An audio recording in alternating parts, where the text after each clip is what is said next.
morning, Chairman. Member Donovan Williams. Good morning, Chairman. Senator Sophia Fraser Binns.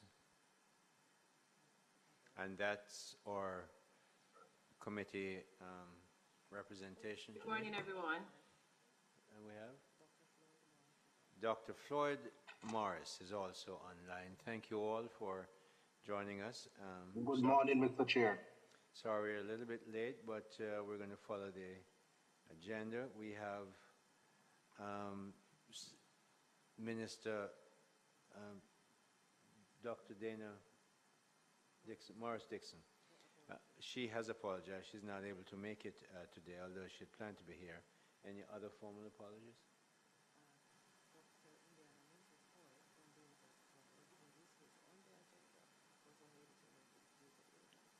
We have Dr. Kaur from the university who is not able to make it today because she's not well. But we have 3 submissions which we are going to take after we take the minutes. The minutes have been circulated, members. If there are any comments, can we have them? And Chairman? Yes. Might I ask, Chairman, if you would accommodate the taking of the minutes after the presentations? If there's no objection, if you have no objection. That does not cause me any grief, so we can go right ahead. I would be grateful. We can go ahead and do the presentations, and therefore take the minutes and matters arising from the minutes, if there are any, after the submissions. So we're going to go straight to item number 7 and ask the Jamaica Bankers Association, represented by, I see 3, I think, I met you as I came in, Miss Maya Wilson, Miss Vinette Notice, and Mr. Perrin. I know Perrin very well, Mr. Perrin Gale. So please go ahead. Who's going to present? Miss Wilson? You're on. Thank you so much. Thank you so much, Chairman. So good morning, committee, and thank you for having us here today. I think you do have with you a submission that was made by the JBA, which sets out some comments on the Act itself, some recommendations for changes to the language. The changes are very self-explanatory and very legalese in its format, and I do think it adds value. However, having submitted those, the JBA did consider that the committee would find it more useful to have comments from the JBA, which are more of a business, banking, credit risk type perspective. Go right ahead. So we have been collating those comments and would like, with your permission, I know you don't have the document, but with your permission, we'd like to go through those instead today, although we're willing to take questions on the previously submitted document. So are you going to comment or not? I'm going to comment. Please go ahead and comment. We have the document. I certainly have it, and and I'm sure it's circulated to the members. I would like to comment on other things that are not in that document. Go ahead. Okay, thank you.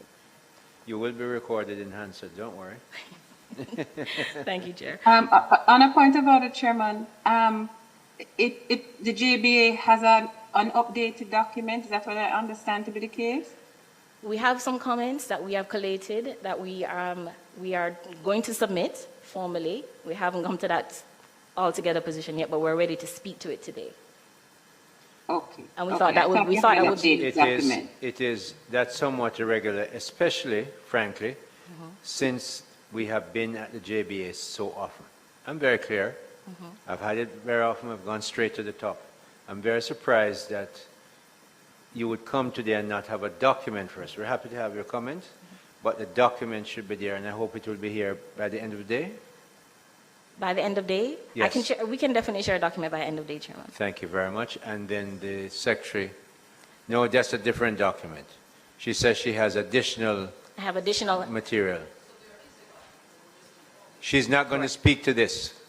She says no. She says she's going to have other comments, which means then that I'm asking for those other comments, having spoken to be submitted today, because that's somewhat irregular. but I'll accept since you're here. Thank you, Chair. Thank you for the Go accommodation. ahead. But you understand, I you do. are, after all, the Jamaica Bankers Association, where you have a tremendous amount of resources. That's just how I am, straight up. We appreciate that, Chair. Go for it. Chair, one moment again. I'm sorry to interrupt. Thank a you very second much, time. Senator. Go right ahead. Just so that I understand, the document that we have now, you're not going to reference it at all, or is it that you will reference that plus make additional comments? I am very happy to reference it. I just thought it would be more useful. Just let me answer that. She did say very clearly, that's my understanding, Yes. that you were not going to reference it and you were going to speak to other matters. Okay. Yes. Okay, so just disregard that document. Just for clarity. Yes, So thank you're going to send a document that will cover what you're going to speak on. Yes, Chair. Thank you. Very well, Chair. Thank you.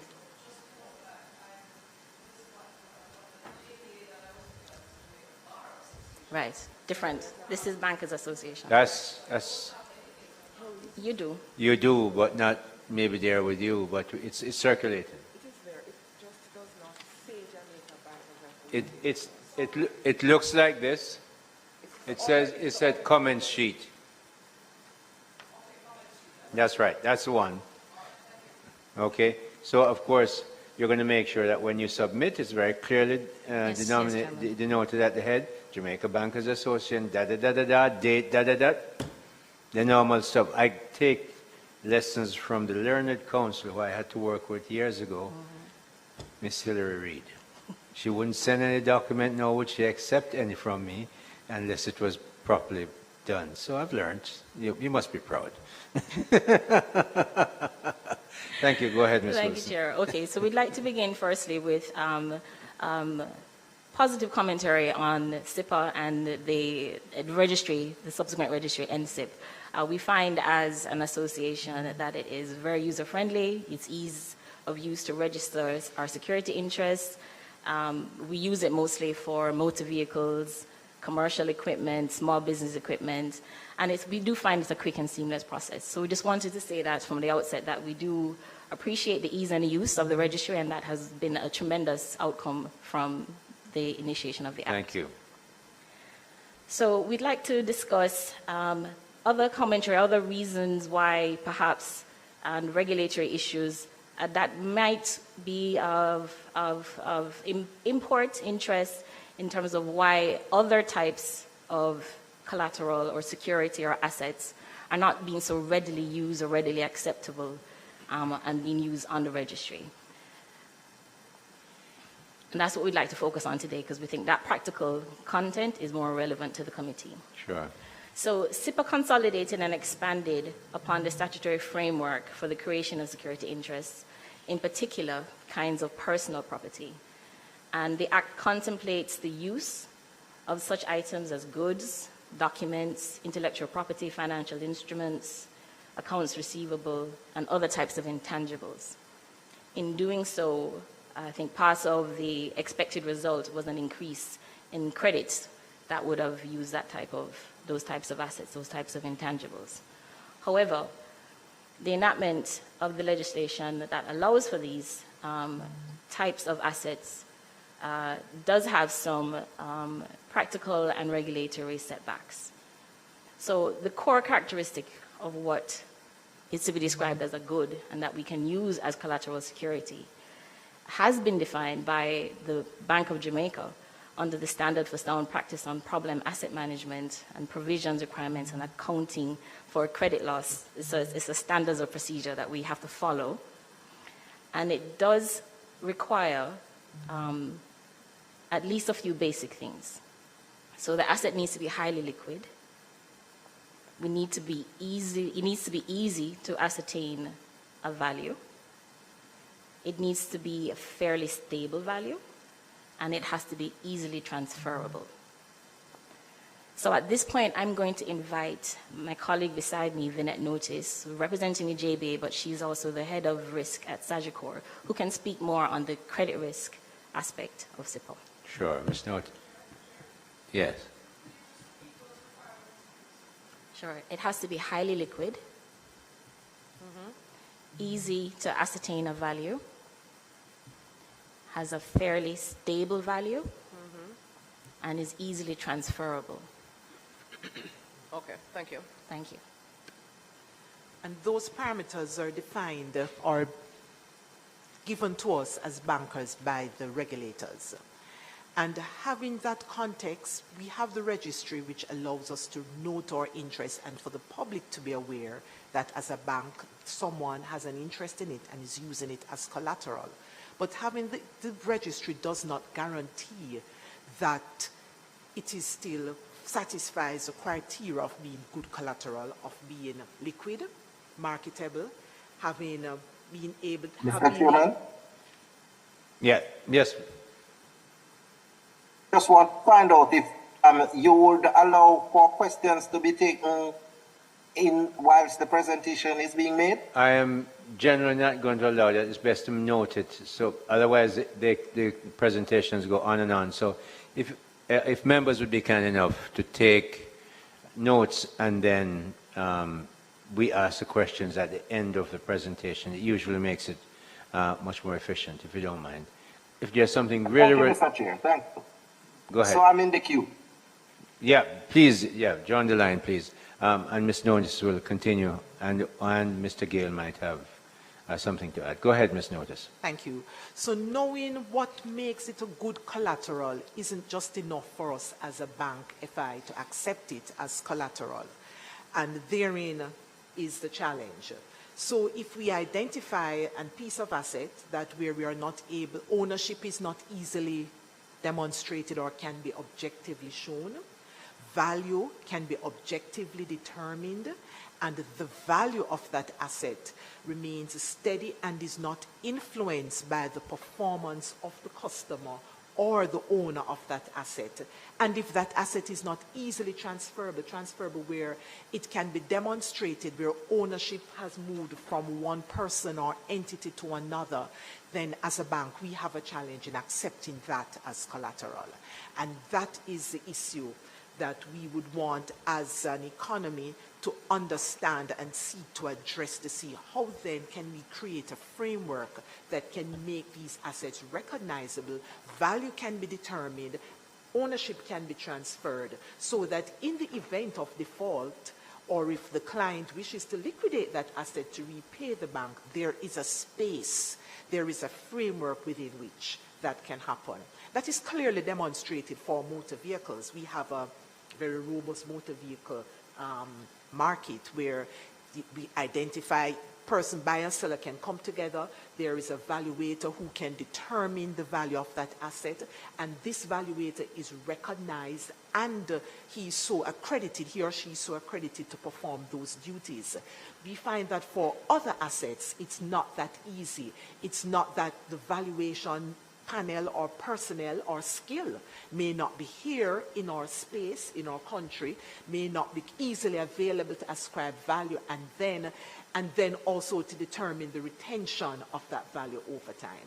So that is part of the challenge we experience as an FI to determine what is good collateral after taking into account the definition provided by BOG. Not sure if Perry wants to add anything else to that. So there are a few recommendations that we do have that would allow for there to be a greater expansion in terms of use of other asset types. So one is really addressing the gap of available expertise for independent local valuations. Also having a secondary market for these different types of assets that would help to improve the commercial bank's appetite for this type of lending. Engagement with the regulators and other stakeholders in order to align guidance on extendable security with the tenets of SIPA and its application, and also making available where possible to the JB and other stakeholders other case studies where this has been done in other markets and may have worked in those ways. From a pure lending standpoint, there is a need, and I believe we're having this discussion because it is important for us to be able to expand lending, and especially within the retail framework, unsecured lending does provide that type of lending for many customers who would have a need within that space. And it does remain a significant part of the commercial bank's lending program and provides that avenue for many clients today who would otherwise have pledged some of the alternative collateral that we're discussing within the Act. Maya, I'm not sure if there's anything else to add. Thank you, Perrin. I think we could just close off by just giving some of the examples. So we've talked generally about the type of assets and the limitations that we have within our regulatory framework. Let's take crops, for example. We don't have the kind of framework to value those. They can be easily wiped out by disease, weather events, droughts, etc. Movable nature of crops, not easy to enforce, seize, etc. Another example is assignments of the proceeds of a lease. The lease can be terminated, and then there's a third party. It's problematic for a financial institution to enforce against a third party. Intellectual property, there is an absence of recognized independent valuators in the local marketplace. There's no secondary market to then, sell these intellectual assets that we have had to use as collateral and then enforce on. So these are just trying to add some of the practical elements to why some of the intangible items are not so readily or easily used by the commercial banks based on the framework that we currently have. So that's our presentation, Chair. We're happy to take questions. Thank you very much. Before I bring in the members, I'm going to ask if the Companies Office or the Ministry's Council would have any responses to these matters that were raised, because clearly they have been discussed in the past. And then I'll bring in the members. Maybe some of the questions that, some of the issues that you may raise and answer might be answered before we get to the members.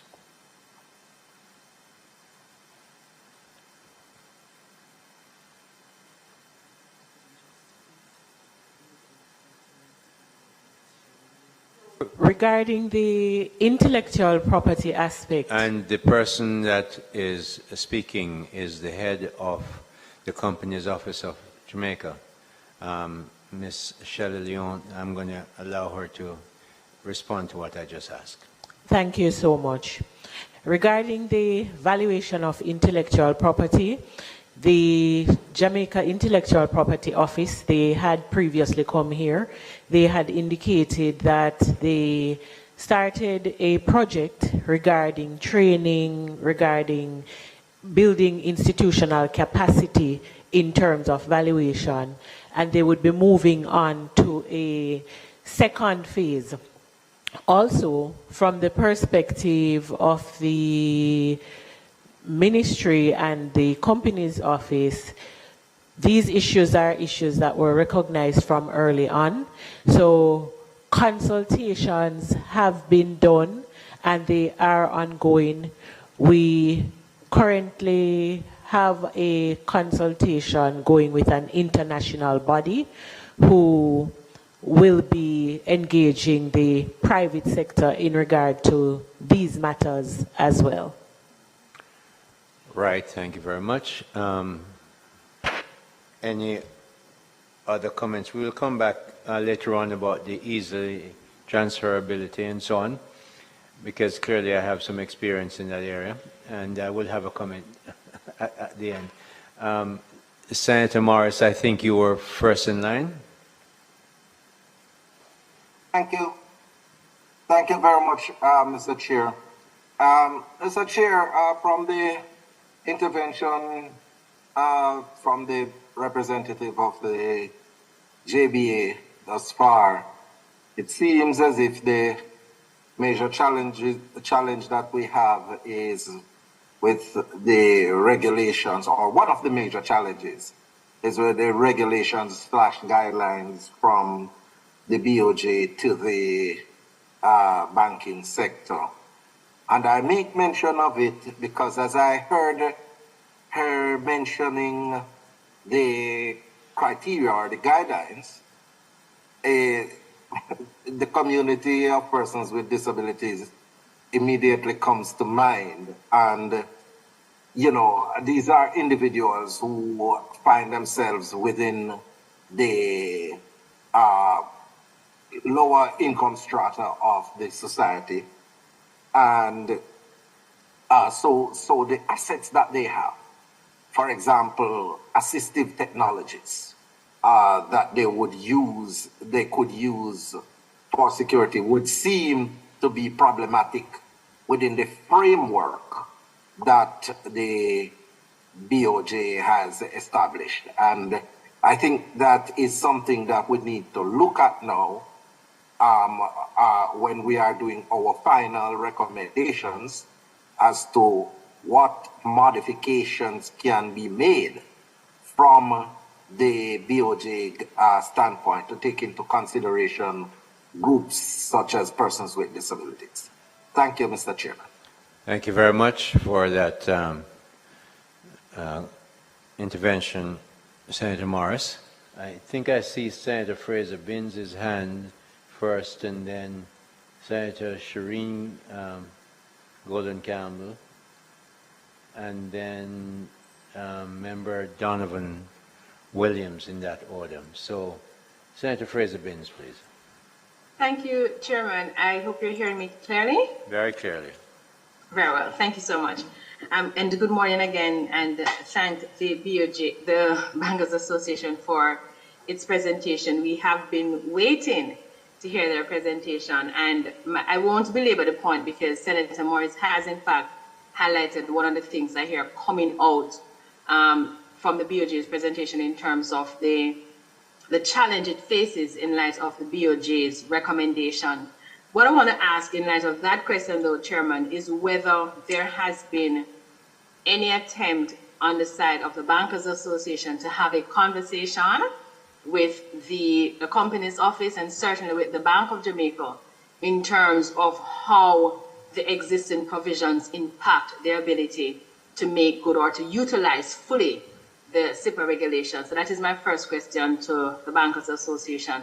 The other question I have, Chair, has to do with whether, well, based on the presentation, the representative indicated that the majority of the persons within their organization that utilize the provision has to do with motor vehicle. And I want to find out from her whether she has, if not, if she can provide the data to show how many other areas have utilized. So we know there's intellectual property, we know there's crop, and there are other things. And I'm curious to find out if any other area outside of motor vehicle has been utilized, and if so, how many? All right. Thank you, Chairman. I see them taking notes. You know, as we discussed this, and before I bring in Senator Golden Campbell, as I sit here and listen, and I realize that the Bank of Jamaica has not been here, and the JBA, which institutions are regulated by the Bank of Jamaica, the first thing that came out of their mouth is that the Bank of Jamaica says. So, Madam Secretary, would you kindly ask the Bank of Jamaica to, if they'd be kind enough to address the SIPA arrangement, and especially the matters raised by the Bankers Association, because we wouldn't want to make legislation without hearing from them when their community, the first sentence out of their mouth is that the regulator says.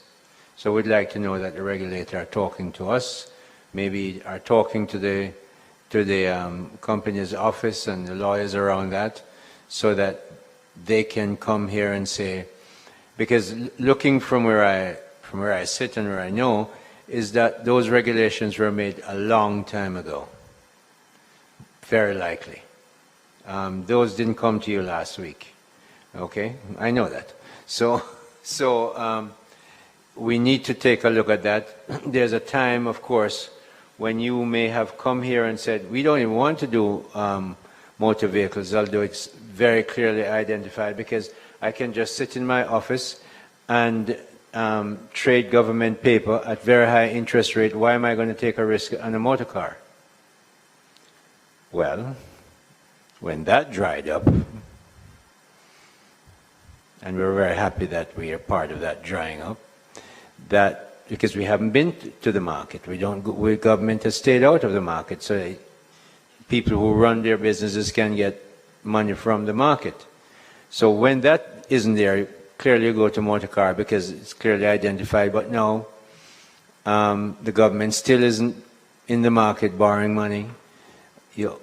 Sure, you can have motor cars, but you can't have endless motor cars. And the economy is changing.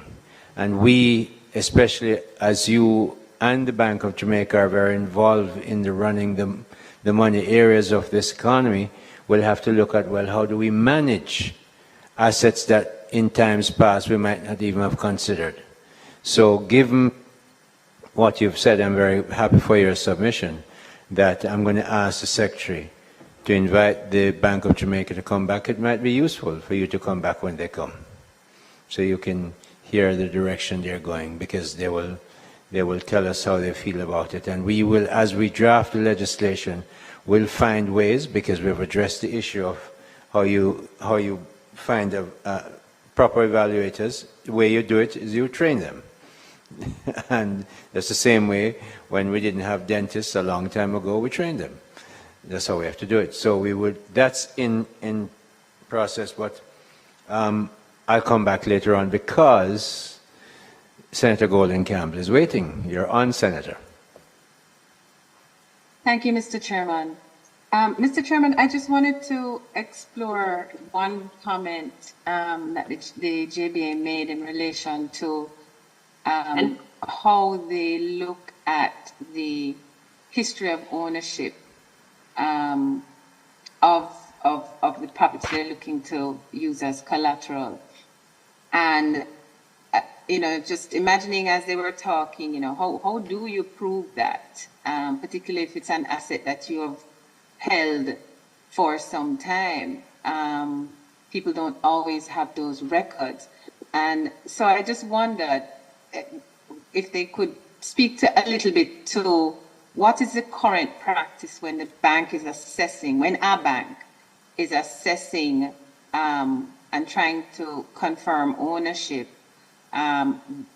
what communication is had with the potential borrower in terms of asking them to sort of demonstrate that? Because I have an impression that sometimes the banks simply just do an assessment and they come back and say, no, we can't lend. And the borrower is unclear as to what part of the package there was a difficulty with. So if they could just speak to what the typical process is, I'd appreciate it.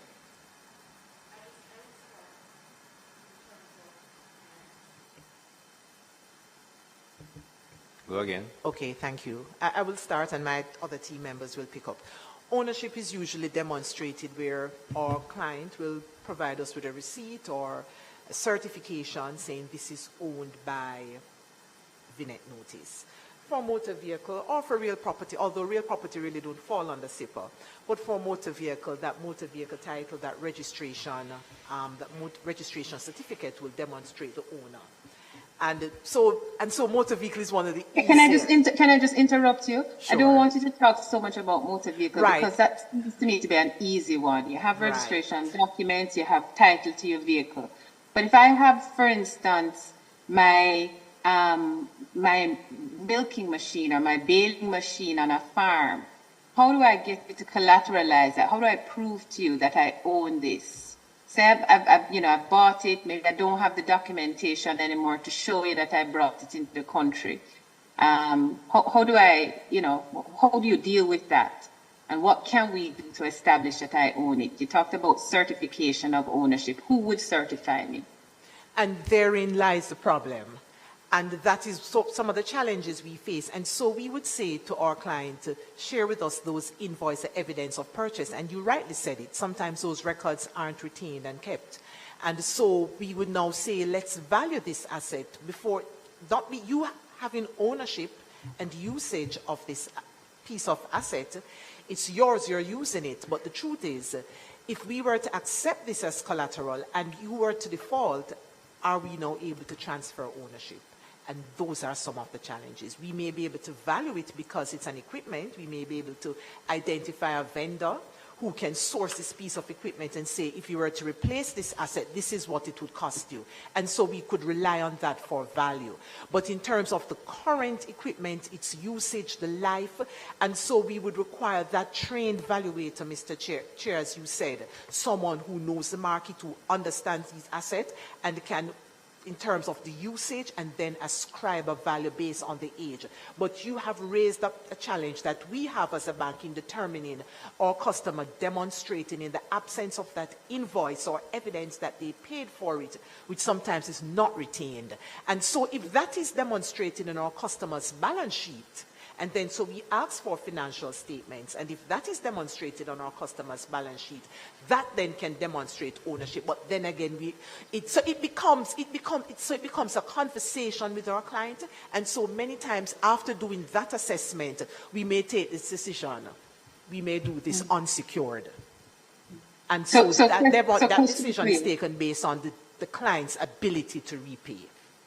So do you acknowledge do you acknowledge any third-party organizations who might be able to verify ownership? And I'm thinking, for example, I'm thinking of my farmers. And I'm thinking, for example, I'm a farmer, I'm registered with RADA. RADA inspects my farm regularly. They know that this equipment is in my possession and is being used on my farm. And they may even know of the time when I purchased it. Is a certification and a letter from RADA sufficient to convince you that you would have the ability to transfer ownership? Not so much talking about the value of it now, we kind of covered that, but I'm thinking really about the demonstrate, and this is live for me with a number of clients. You know, how do they demonstrate that they own this thing? Would that be acceptable to the JBA and to their members? Or the JAS, the Agricultural Society, people who would be interacting regularly with these kinds of agro-producers and farmers, etc.? So that's a very difficult question to answer in this forum for a couple of reasons. One, collateral has to be very specific. So when you mention motor vehicles, there's a chassis number, there's an engine number, there's a very clearly defined number, whether it's a registration code, that helps us to identify that equipment specifically. So if we were to use the example of a milking machine, while RADA may be aware that there is a milking machine at this farm, you would need to know what the specific markings, such as the serial numbers, would be to identify that this is in fact that specific piece of equipment. But I also wanted to address the other side of equipment purchases, which is new equipment. And new equipment is a lot easier because typically when we're funding equipment at the purchase stage, it's really easy to establish ownership because there would be an invoice. And on the invoice itself would be the specific markings, the registration numbers, the serial numbers that allows us to identify that piece of equipment at the point of purchase as being the equipment that we're now holding for collateral that we would then register as secure in the specific facility. So ultimately, we need to be telling our farmers that these are records that they must keep as part of their normal business practices. Yes, especially for equipment that may have been imported. There would have been import records that would show what specifically came in, who cleared it. But that history of ownership, particularly for equipment or anything that's already owned, I believe is extremely important because it would be very difficult otherwise to establish that point of ownership. Thank you, sir. Thank you very much. Thank you, Chair. Thank you. And I think Member Williams wanted to come in, and then I'll bring in Senator Langmore. Member Williams? Yes. Thank you very much, Mr. Chairman. And my question, I am just curious to know to what extent, if the Bankers Association could say no, or it may be a question for the company's office, but I'm just curious to know to what extent are the banks in Jamaica currently utilizing the current legislation?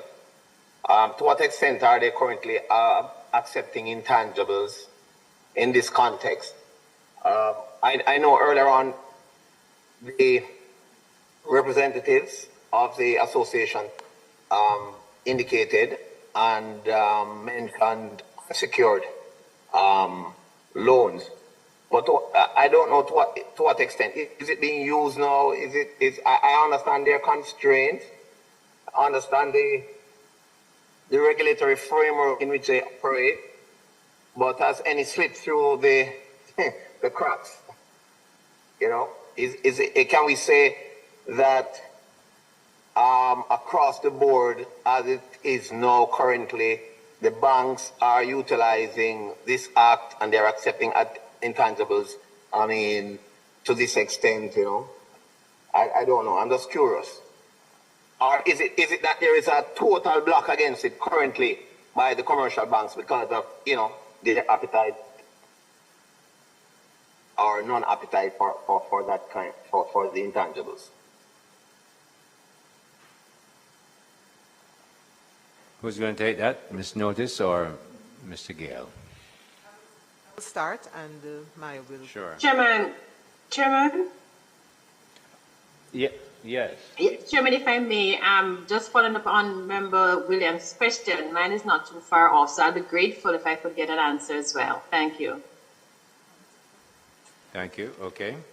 As we said earlier, part of our definition from our regulator in terms of what makes good collateral, it is highly liquid and easily marketable. Now, the ascribing a value to intangible will require that objective, independent valuation. And where that can be presented, then it will not be, and that's some of the issues that our company's office was talking about in terms of the valuing of intellectual property and other intangibles that may fall in that slew of collateral.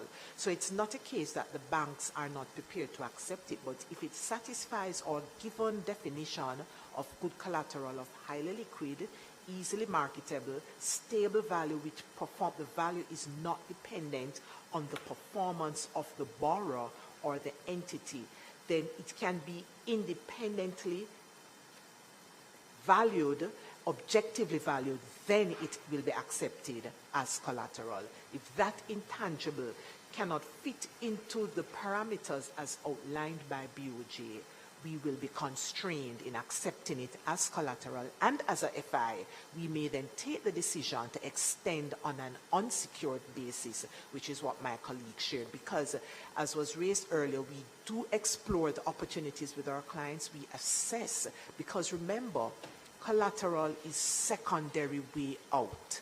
As a bank, our first way out is cash flow. And while we appreciate SIPA and we applaud this, and it is useful to provide secondary way out, but first way out must be demonstrated. And then, when that is satisfied, if we are comfortable enough to proceed unsecured because of our comfort and the first way out, but if then we believe we need that secondary way out, then we will consider the other assets as defined here. It's useful to say, Ms. Notice, that unsecured loans attract a much higher interest rate, generally speaking, just for the record. Yeah, Chairman. Mr. Chair, That's lots of excitement. Here, one at a time. With your permission, Mr. Chair, Member Williams, I think you have the floor. Yes. So I do understand the context in which the banks operate, and I do understand their concern and constraints. And that was stated earlier, but I don't know, perhaps this is a question a question that the company's office should answer.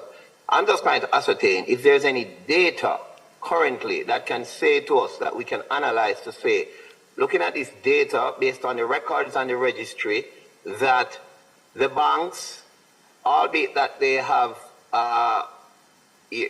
challenges in accepting these intangibles based on the risks involved and what was outlined earlier, is there any activity, any data that shows that there is some hope or there is any activity? Is it being used any at all by the banks of Jamaica, in Jamaica, across the board? And I'm just trying to ascertain that Mr. Chair. I don't know if there's any data at the company's office to say, based on the registry and the records and what has been registered, that the banks have despite their concerns, have been using the act in some way. Or am I to understand that the banks have not yet, no bank in Jamaica has, to this point, accepted or utilized the SIPA? That's also where I'm going. Well, there are two different questions. One about which the company's office can answer, and I'm going to ask Ms. Leon to do that shortly. And then the other one, which is, has the bank ever been, banks been using that? Have the banks been using that? Then I'll ask the banker to respond, the banker, JBA. So, Ms. Leon first. Can you turn off? Go ahead, please. Thank you, Chair. So we had previously circulated data. We showed the usage in terms of SIPA. SIPA is definitely being used in all categories. We will recirculate the data. We have had loans regarding intangibles. What had come out of the data is that the overwhelming use of SIPA is in regard to, in terms of personal property, is in regard to motor vehicles, and that would corroborate, I suppose, what the bankers are here saying today, why motor vehicles are attractive. But we do have the data, and we will circulate the report, and all forms of personal property, they have been used as collateral, more so especially by some microcredit institutions. Thank you, Ms. Leon. Ms. Wilson, you have a comment? Yes, Chair, thank you. I just wanted to follow up and answer Senator Fraser-Vinn's question about the other types of assets. I know we've mentioned, but we didn't specifically answer. So we are currently registering motor vehicles, yes, primarily, but also equipment on the commercial level and the small business level. And so I just wanted to clarify that. And receivables, sorry. And receivables as well is also being registered. So just wanted to clarify that while it's primarily motor vehicles, there are other assets that we are also using. Thank you, Chair. All right. And it is Senator Longmore, I think, now. Thank you. Thank you, Chair. Thank you again for your presentation. And I think before you continue, Senator Longmore, I just realized that I'm looking in the gallery and I have not extended the courtesy of welcoming our visitors who are in the gallery. Please, all of you, so happy you're here. I see that some of you are from schools. How wonderful. This is your parliament. And the President of the Senate used to say, which I'm going to paraphrase a little bit, that if ever you really want an educational day off from school, you just say to your teachers, we really need to go to the parliament to see how this thing operates and see what we can learn, but also how much fun we can have. Going to the parliament, from time to time, it gets rather exciting. So we're happy to have you here today. Welcome, and please come again and enjoy the time with us as we seek to learn. What we're doing today is gathering information. We want to make sure assets such as if you create a song, it becomes an asset. If you create a movie, it's an asset. If you have a farm, like Senator Golden Campbell said, and you have stuff on it that's not a motor vehicle, you can use those to go to the bank and say, look, I have a good business, I have some assets that you don't have, please lend me some money about it. We're looking to create legislation that does not cover those kinds of assets now, and that's why we're having that discussion today. Welcome, we're happy to have you.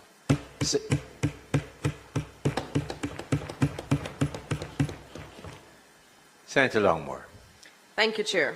One more thing, and thank you, since you are the one who reminded me that I was making an omission that I didn't want to make. This school is especially important, this institution. It's the Bethlehem Moravian College from the outstanding parish of St. Elizabeth. It's just simply amazing. We're just so happy. You need to know that I'm from Southfield, just down the road. So a very special thank you for coming to Parliament today. And I share that St. Elizabeth Yes, connection, of course. That's right. Thank you, Senator Longmore. Please go ahead. You're very welcome, Chair. So thank you again. I'm listening, and I got some clarification regarding some of the responses that were given. My concern is not so much around things like the intellectual property, because there is value being added there that is objectionably verified, usually, and it's usually of significant value. My concern is more for the person who we have to be, as we formulate legislation, we really appropriate. And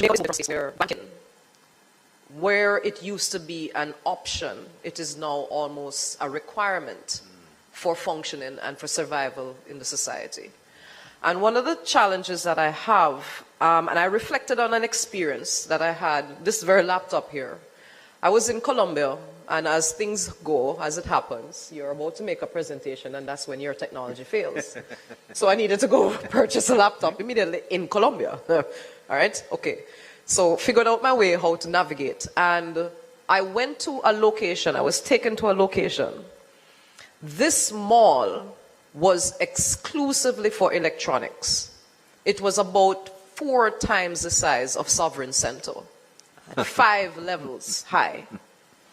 Every single unit, so the stores were so multiple, like honeycombs. Right. So every single unit in there was a refurbished laptop.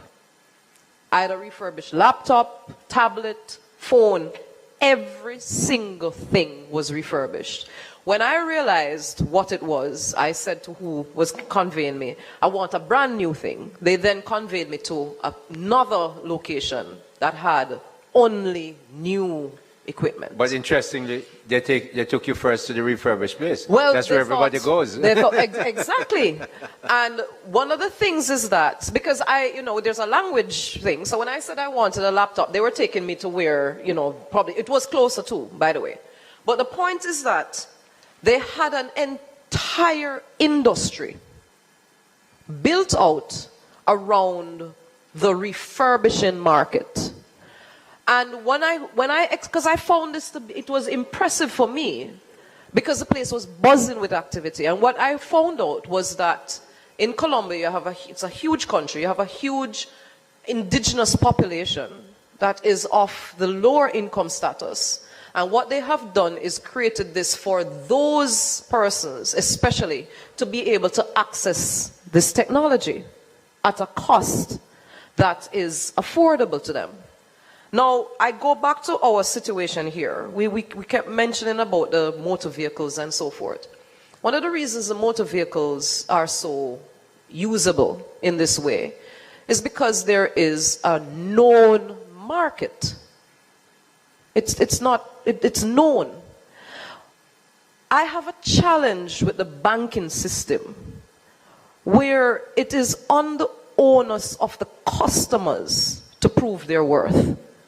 It's a philosophy for me that I have to wrap my mind around, and I would hope that we see the change. Where we're going from a system that used to be of choice to requirement, I personally think that there needs to be more service that is oriented to especially the lower socioeconomic group that provides ready market and ready usability of that market. So I'm saying all of this to say that the requirements that you gave, highly liquid, easy to ascertain value, that you can verify the value. I mean, Senator Golden Campbell mentioned something like there are agencies that would be associated with whatever industry. But we have a system that we use to verify things already, the JPs. A JP is used to verify things in very frequent ways. This could be another extension of that service. That could be something that could be incorporated in addition to an agency saying, okay, that milk machine is utilized on this farm and has been utilized. A JP could verify that and could also see to that recognition of value. But I go back to saying that I personally think that there should be legislation providing for secured markets being established by the agencies that are providing these financial services that would allow for persons of the socioeconomic bracket who are already strapped. They are already strapped. They're coming now with their valued product in their realm to try and access a service. Personally, I think that the onus is not on them, should not be on them, to see to a market for something that could be transferable, that has a value, and that could be verified through a process that could be provided by legislation. So I'm putting that out there because I personally think that, especially for that cohort, the onus should not be so entirely on them to provide, to seek that market. Thank you, Chair. Thank you very much, Senator Longmore. You know, you're going down the line that I touched on when I said that the Jamaican economy is changing, and you can't stay where you have been all along. And I have been in your industry all my professional life, and I've seen it not just from Jamaica. Ms. Wilson, I think, brought up the issue, it might have been Mrs. Notice, that, you know, we look at agriculture, it's variable, hurricane comes, da-da-da-da-da. Well, one of the most well-run bank in the world is called Rabobank. Rabobank is a Dutch bank that almost exclusively finances agriculture in Brazil, in Europe, all over the world.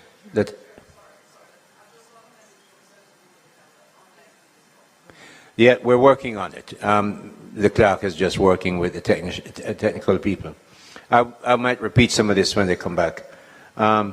So Rabobank couldn't become the exceptional financier in agriculture if they just sat back and said, well, you know what the central bank says. Central bank didn't say anything about it. They created an industry, make sure they had their own evaluation. And I'd love to see that in the changing Jamaica that we're in, where we're looking now, we're going to look at, I have one of these things that says it's calling me, that's why I looked at it. So let's put it away. We're in a Jamaica where we have many young people coming forward. There are new industries. 5 years ago, we never talked about AI. How are you going to value AI? When Jamaicans start and their Amber group is here working with Jamaicans to work on AI and similar digital products, when they come around and you don't have bananas that we're selling, and we're pretty much, you know, the sugar industry has been divested. We're now looking at new products. What are the bankers doing? What's the Bankers Association doing to look at new products that have to come into the business for which you must finance? Because at some time, you're going to have cars that people are not buying so many of because everybody's going to have cars. You might have EV vehicles, but that's going to take some time to get infrastructure in place. So what is the association as we go through this exercise? And, you know, we've tried to get here over and over. How much discussion has been had with JIPO, with JIPO, with the company's office to say the world is changing? You have a whole heap of expensive consultants. How many of them have considered where is the banking market going? What about what is it that we're going to look at for collateral that is not on four wheels? And how is your business going to grow with those kinds of assets that are coming on in the marketplace? Day before yesterday, I met with the biggest music producer, one of the biggest music producers in the world. They happen to be domiciled in South Africa, but they deal in 70 countries around the world. You don't even know that the music that you're getting on your streaming comes from them, or is managed by them. And those are assets that are coming in. What are our bankers doing about it? Because I'm from your fraternity, I'm raising those questions because I know very often they're not raised because we go back and say, oh, the central bank says, well, maybe you should be saying to the central bank, regulator, we've done this study, we hired such and such and such to do this study, JIPO is working on it, the ministry is working on it, and we'd like you to consider it. But I move back to who else is on. Nobody else is on at the moment. Company office, you have anything you want to wrap up there, or bankers? Oh, sorry, before you, Member Hilton, please. I just, thank you, Chairman, and I apologize. Just as I came here to... Something happened. Something happened, as usual. Yeah. But I just want to finish where I think your thought was going, which is, and my concern is, that the response really has been from this and from the association generally. Well, we have fees, so we can tax them. We can find the fees. And I must tell you that the one that still rankles me till today is a conversation I had with another group from your association around dormant funds. And the conversation was alarming. It said that the fees they charge for, I found out in a conversation that the fees they charge for dormant fund was higher. And I said, well, why is that? They said those are risky funds. I said, how come? They're dead funds. Oh, they're risky. The dead don't give a problem. How? They said, well, because people steal those money. I said, which people? These people can't be from outside. The staff. Yeah, people can't from outside the world. That must be a staff members. What? So I'm just saying, we have to accept, and I hope the association, we're drifting a bit, but this provides context for where you went, and because it was a concern to me then and still is, that the association, it seems to me that's a trade body, that has to now begin to do some work and some thinking, because we as legislators, I remember when we were doing this piece of legislation, we consulted with the banks heavily. And the distinct impression is not that you didn't get the sense that this was new and let us try to embrace it because the world is changing. It was a resistance because we don't know it, we're not comfortable with it, and the central bank says. Rather than where we're going. So that for me, and when I look at some of the changes that have been recommended, I have to look back at those conversations and to say, well, yeah, we do want to tighten where we need to tighten. What I don't want, and what I'm seeing some of it reflected here, is almost a regression to where we are trying to come from and to go in another direction. And I'd want to urge the association, since they're here, really, that we have to, and if we don't, I mean, the robber banks and these people of the world, they exist.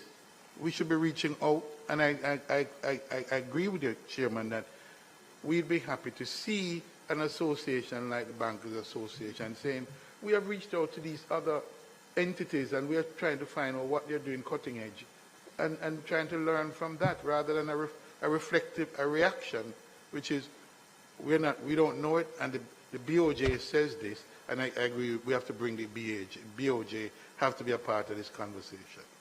Yeah, because in fairness to the bankers, you are a regulated industry. All my life I've lived under that regulation, and you can't disregard the regulation, because the truth is, in most countries, your license can be pulled. That's the extreme. But between that extreme and here where you operate normally, there are all kinds of difficulties that can be sent to you in letters. I respect that you have to raise the BOJ. I'm glad you did, because we almost didn't call them. And in this thing, given that the people who really administer the money on the ground, the Bank of Jamaica might control it clearly, but you administer it on the ground, have to take into consideration what the regulators say. But you're not without voice.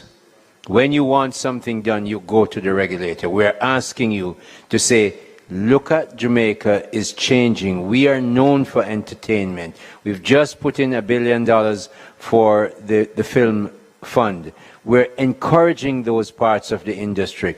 We need farming has to change from what used to be the cane farmers. We need to now put in thousands of acres of breadfruit orchards, because breadfruit flour is wanted. Wherever I travel with my trade missions, they want containers of breadfruit flour. They want containers of ackee. Where are the ackee orchards that you're encouraging? Water has to be in there. That's an investment that you can finance. Security. Now, we say, oh, you do mango farming, people are going to thief it. Of course people will thief it. You don't have this wonderful warehouse of Apple and Samsung assets that you don't have security around. Anything that's valuable, you have to have security around it. So where's the line item in the income statement for security? That's where the bankers come in. So if you're going to have thousands of acres of ackee, thousands of acres of breadfruit, mango, avocado, not to mention Scotch bonnet, where is the work that's being done to say, we should be working with JAMPRO, and of course JAMPRO is working to find investors. We should be working with JAMPRO to say, this is how we'd like to see you bring this in, and this is how we want to finance it. But no, cars are here. But Ms. Wilson wanted to speak. So Ms. Wilson, you have the floor, my dear. Thank you, Chair, and all comments duly noted and appreciated. I just wanted to add that as an association and as bankers, we are always looking at ways to assess our customers, their value, and try to work with them and try to see how we can grow them as customers and play our part in the country and contribute to the communities. I want to specifically highlight the JIPO project that the Company's Office had mentioned. We are a key stakeholder in that project. I myself am a member of the committee that we had our project meetings, where I'm now anxiously awaiting phase 2.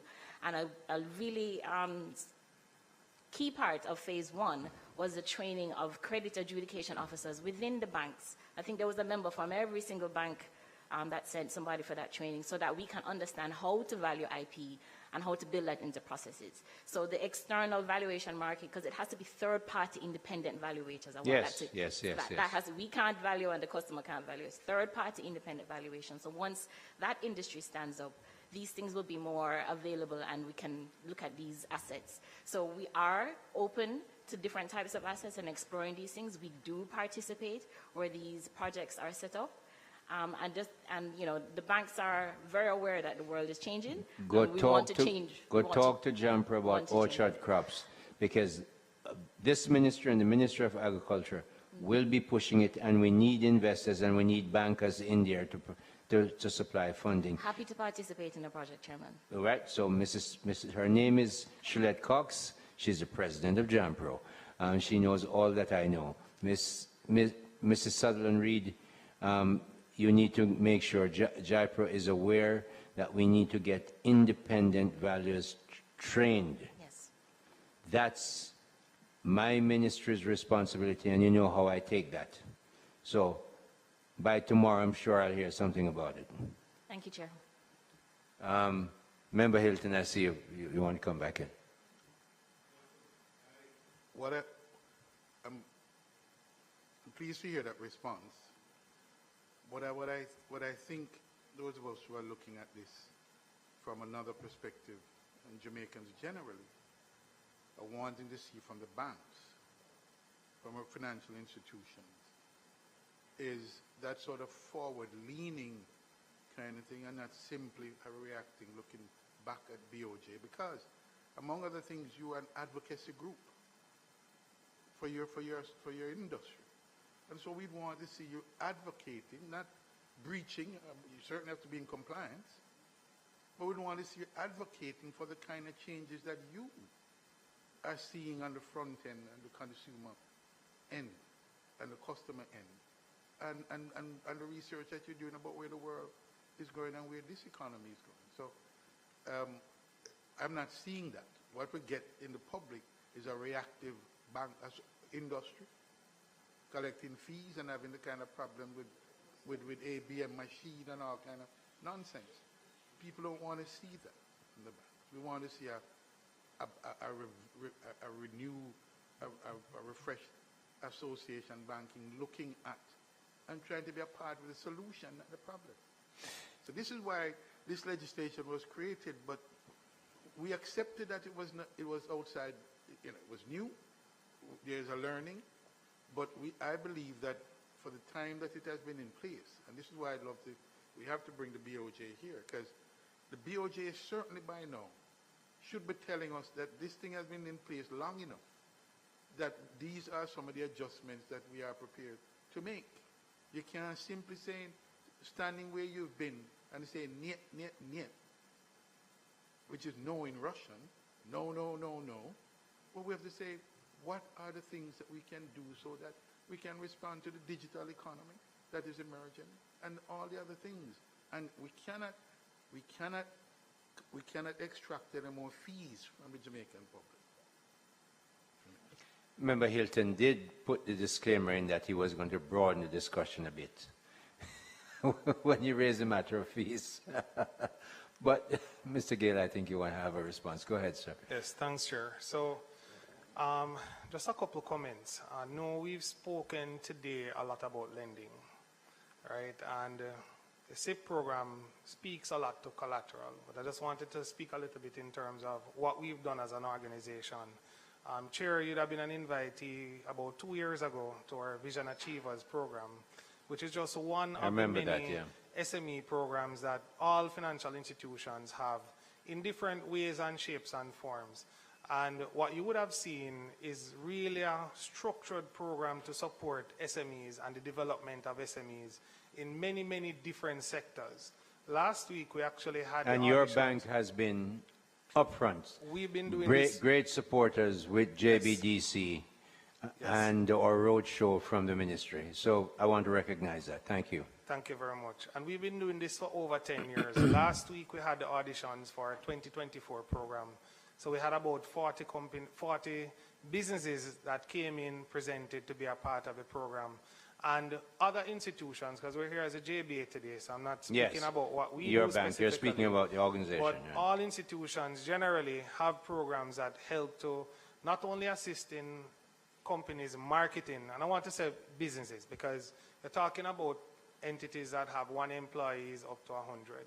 And they help in terms of developing that business, because one of the areas that we haven't touched on is the ability for SMEs to borrow sometimes need some structuring, they need support in many other areas. So these programs that we do as a collective help to bring them to the forefront in terms of understanding supply chain management, financial management, governance. So there's a big education aspect that all financial institutions support significantly for SMEs to help SMEs to develop beyond just simply lending to SMEs. Now, while we've spoken a lot about motor vehicles today, yesterday I was at an event from one of our payment providers. I don't want to mention the name here, but what was really interesting is that at the end of the event, they brought on a virtual artist. Now, I've never seen a virtual artist before. They came on stage, they had on the goggles, had a couple of things in his hand, and he made a painting live at the event. What was even more interesting is that when we went next door, he had a physical exhibition where he had a number of artworks that he did, that there's a QR code on the artwork. When you scan it, it brings it to Instagram, and there's an interactive aspect to that artwork. So while you've mentioned the regulations, I just want to make sure that we're clear that it's not the regulation sometimes that's an impetus to expanding lending. It's really that clear market that is available, because artwork such as this has value.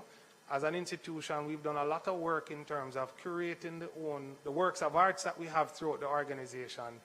That may not be available to every organization, but it demonstrates to us the significant value that's there in artwork. So, Chair, while you have mentioned that the regulator says this, I just want to be clear that it's not the regulator saying this, but in other areas there's a need for there to be that transparent market towards valuation and for there to be an ability to make a transparent sale. So I just wanted to make that point to be clear. Mr. Gale, thank you so much. Notice that he has jumped on the bandwagon that that Member Hilton brought into the conversation and broadened his submission.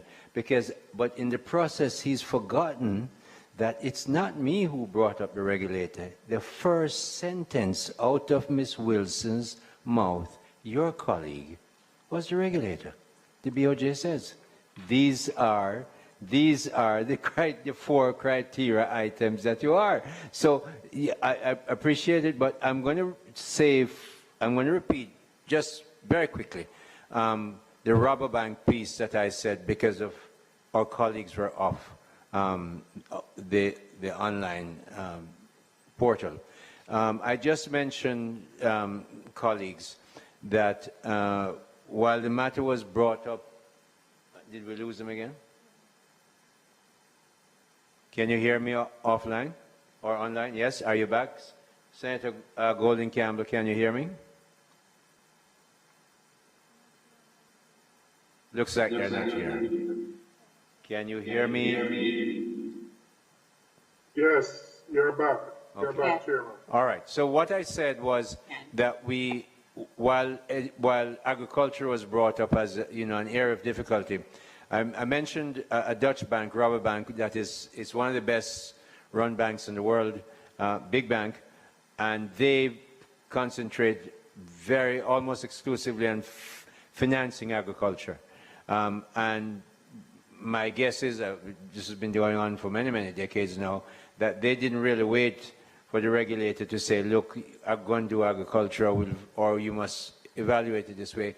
They went after the business, found ways to make sure that they could finance. For instance, they finance agricultural products seasonally. They can't ask people that the crop is going to be done in 9 months or 15 months and they want quarterly returns. They're going to have a bad loan. So they make sure they finance them on a seasonal basis and arrange the collateral and the legal arrangements to make sure that they're protected and the clients get time to grow their crops and pay them back. So considerations as we change and AI is here and a lot of our young people are going into digital markets to make their living. I encourage the Bankers Association that they have a voice and they have lots of consultants, they have money. Where is the market going? What are we looking at? And what should we be taking to the regulators to say, look, we need to expand or the way we look at collateral in these areas. So that's what I said to bring our colleagues online. We have Senator Longmore whose mic is on. Go ahead, please. Thank you, Chair, and thank you for that recap. Mr. Perrin, I'm trying to focus on where I think the need is greatest. So whilst I recognize and appreciate the depiction that you gave, my concern goes back to the persons who are at that scale who would not be applicable there, right? If we've been talking about agriculture, when was the last time the Bankers Association or an agency similar to your knowledge had a similar level of interaction that you just described with the farmers who perhaps supply the markets, Coronation Market, Maypen Market, St. Mary, Port Maria Market. The persons who, because that is the basal level of the food chain, quite literally, pun intended. And that is where the need is great. And my concern, especially around agriculture, is that as we're seeing what is happening globally, food security is a major, major issue that we must focus on. And building out the industry around food security from all levels. So if we cannot, and Jamaica is a strong farming country, we cannot lose that impetus to develop that. So whilst we can speak to the AI advances in some marketplaces, we're still lagging behind with the resources being made available to those very humble spaces that most need it. And I would not want for us to lose that focus. Thank you, Chair. Mr. Gale. Sure. So I'm also from South St. Elizabeth, similar to the chair. And as to the question as to Actually from Southfield. Southfield, His St. family is Elizabeth. from Southfield. Yes.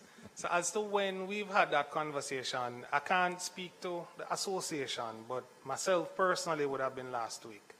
I have friends, lots of friends that are involved in farming. I've had family members that are involved in farming, and I'm talking at a very small level. And I do agree with the sentiments that you have shared, where the structure within agriculture creates a lot of challenges to the farmers. There clearly is a need for support for purchasing equipment, purchasing fertilizer, purchasing chemicals, and I do believe that there really is an opportunity for not just within the financial institutions, but also within the broader framework of agriculture, really bringing it to our forefront as what the chair would have shared for testing. Okay. So similar to what the chair would have mentioned, where in established markets, there is certain infrastructure that is there that allows for the market to function in a certain way. And I think there are opportunities for those in Jamaica as well. Thank you for that response. But I want us to recognize that we are here processing the legislation for systems and structures to be put in place. So whilst I fully appreciate you on a one-on-one level interacting, the challenge and the onus, and I repeat that I think that the impetus is not on the customer. It should be on the organization that is becoming almost a requirement for survival, that benefits significantly to also put the mechanisms in place for said marketability of the individual's value.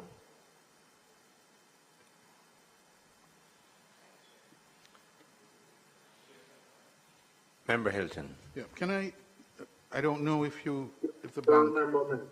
bank went through this submission. No, they said they wouldn't speak to it, but you can ask questions of Okay, it. all right. So there's an interesting exchange I find at number 5, paragraph 5 in the submission on this whole matter of the length of a lease and whether it is a security interest, a disguised security interest.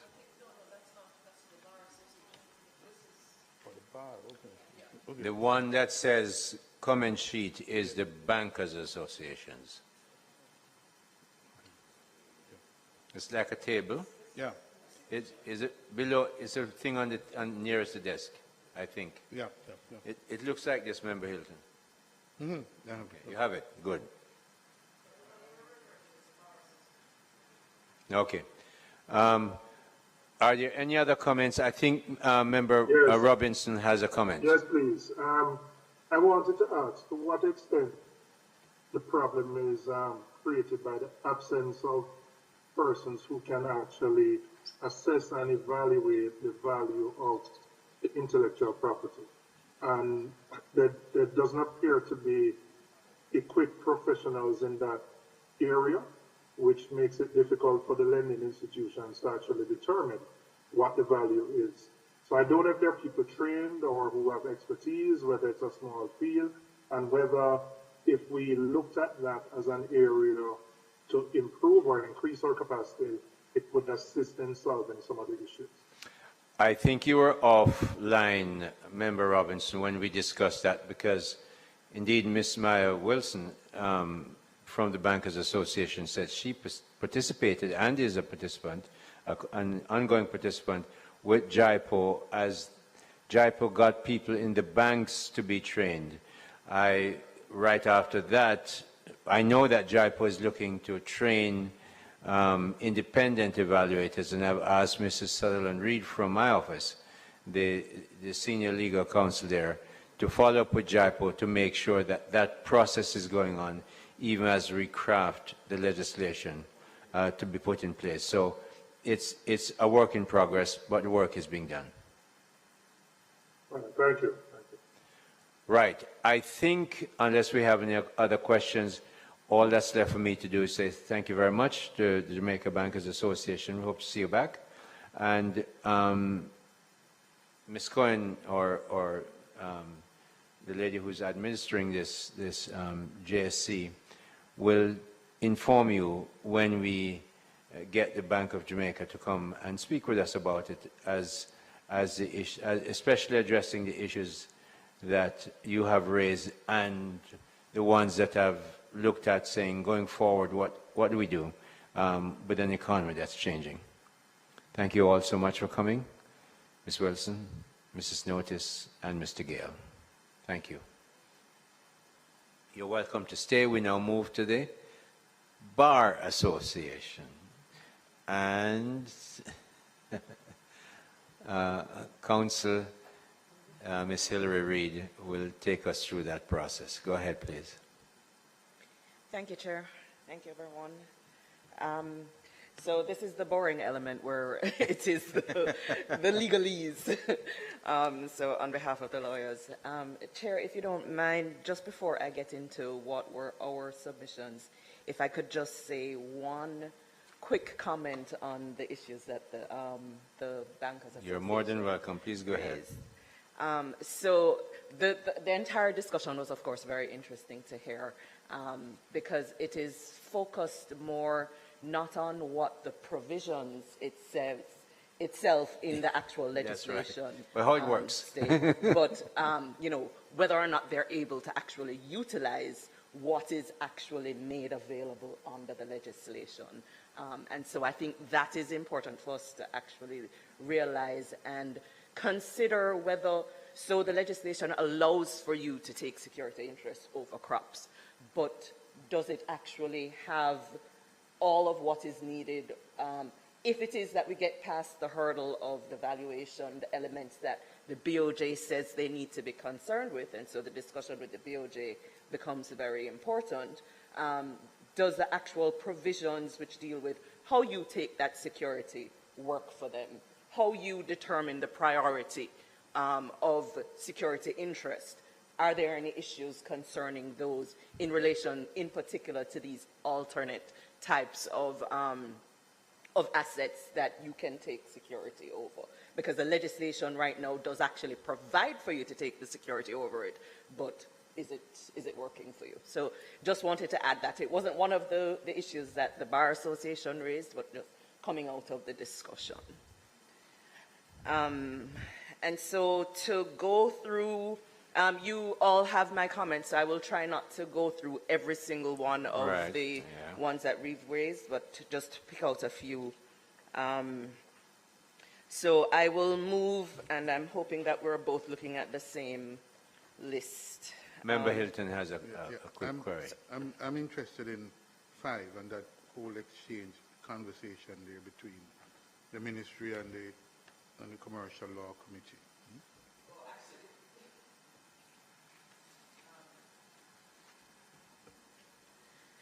Chair, I had actually sent an updated version of that, which just focused on what were our particular issues, and I'm hoping that that is actually the version that you have. So there were some back and forth in terms of some of the discussions that we had when we had some meetings with the ministry, etc. So I had sent out an updated version which focused on just bar associations. Is it dated? Concerns. It was sent with a cover letter that had the date. I always ask that the documents, because it's a very, you see what has happened.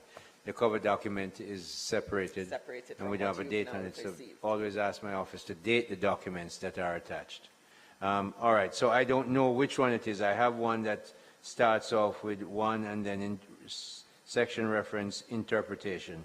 It may be, I think it's the same one Member Hilton has, okay, from which he referred, number 5. Well, I don't have it, but perhaps, Senator, if you can give me the actual issue, I can speak to it. Yeah, we'll get you a copy of it. The issues around leases and short-term leases, more than 6 months or less than 6 months, more than 6 months. We're going to get you a copy of it, Hillary, so you can see what we're looking at.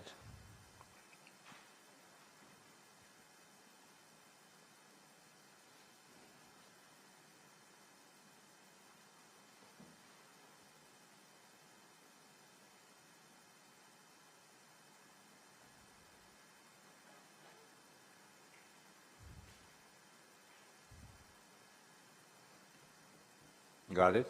Yes, Sure. thank you.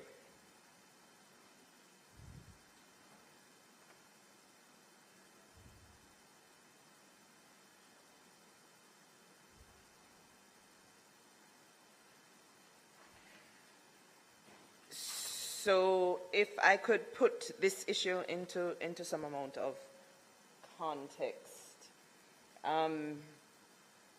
So I recall from the time when the legislation was first being looked at and the consultant that was advising the government at the time spoke to, you know, that there was this distinction, especially in the financial market, between financing leases and operating leases. And there is a big difference. Exactly. And not wanting to have to get into a whole debate in relation to your requirement for perfection and being able to rely on that as to whether or not something was falling into, you know, a disguised security interest, etc. And so they had recommended at the time that you simply use the straightforward definition that they proposed in the legislation, which seeks to avoid the question altogether, and simply looks at a lease for a particular term, whether or not it is more than 6 months or less than 6 months, in relation to the issue. This wasn't, as I said, it wasn't a bar association issue, so in the finalized version we didn't speak to this, but it came out of the discussion that we had at the committee level, came out of that debate, which was a recommendation from the consultant at the time, and why the government went with the position that it did. So there's a lot of back and forth in other jurisdictions where it exists. In the US, for example, they do have a lot of debate about trying to determine whether or not the leasing instrument is actually a disguised security interest. And so our legislation basically just says it needs to be registered as a security interest and perfected under SIPA. And so the ministry, perhaps it's a ministry then that needs to address the question, because as was pointed out, this seeks to shift policy under the legislation, and I'd like to hear from the ministry what is the thinking that informed their position on this particular question.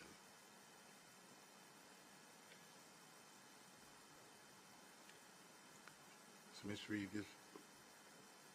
I think our legal counsel did not hear the query. You want to repeat it just quickly for her? Yes, Chairman. So I was asking the ministry, through Ms. Reed perhaps, on this question, since I understand the position,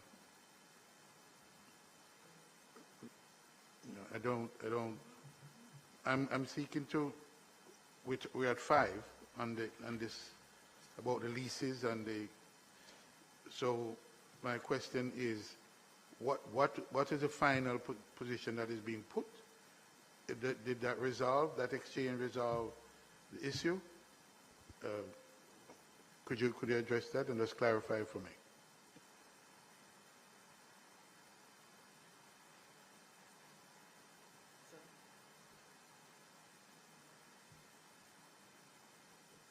Okay, so that matter did not advance further because it was resolved. We had retained the recommendation of the consultant. So what is being presented to you by the Bar Association would have been matters that are outstanding. I've asked for the new document to be circulated so that we can focus on those.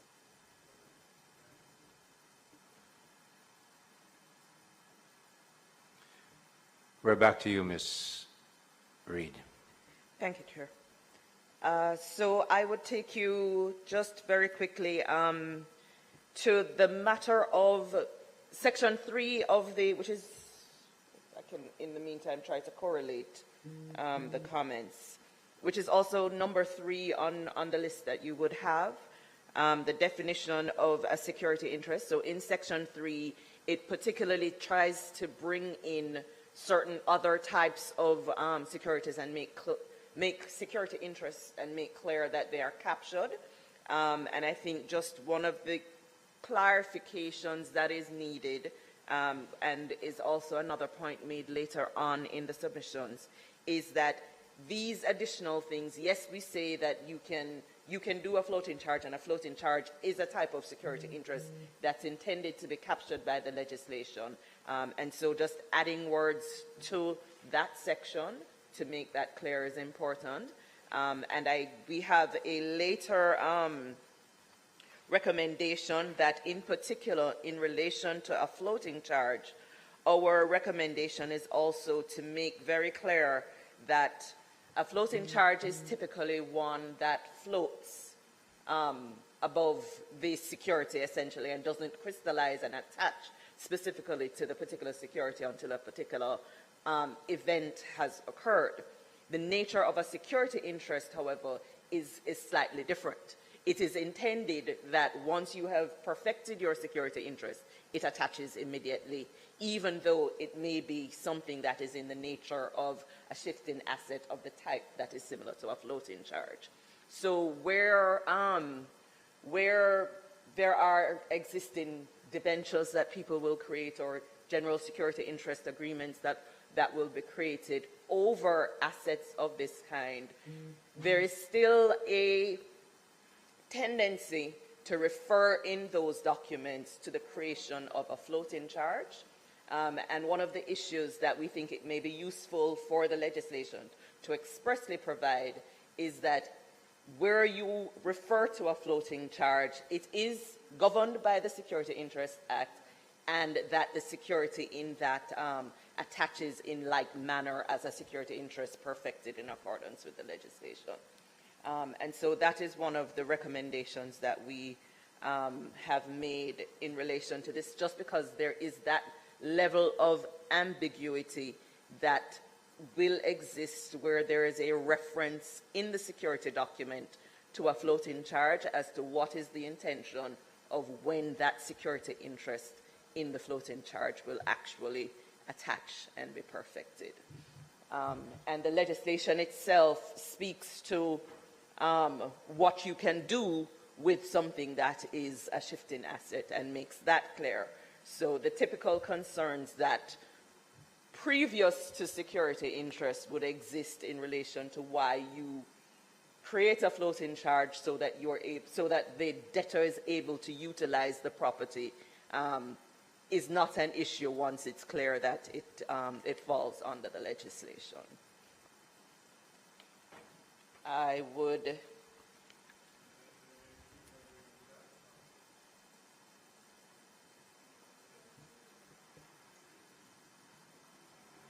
Mr. Sutherland Reed.